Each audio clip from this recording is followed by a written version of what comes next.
жердештерим, менин колдоочуларым, жалпыңыздар жакшы ниет кылып жөнөттүңүздөр эле.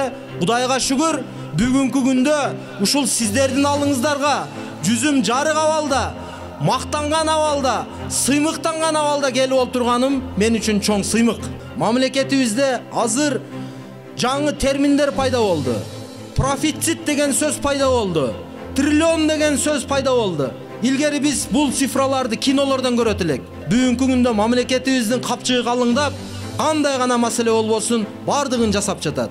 Сиздердин ушунчалык колдооңуздарды, сиздердин ушунчалык аракетиңиздерди көрүп, менин демиме дем берип, ушунчалык дагы дуктан түшпөй, сиздер менен биргеликте Кудай кааласа алдыда дагы көптөгөн иштерди жасайбыз. Алла Таалам колдосун, экинчи ушу шайлоочулар колдосун. Ийгилик. Силерден сураныш. Şu jigitти şaylayбызбы? Şaylayбызбы?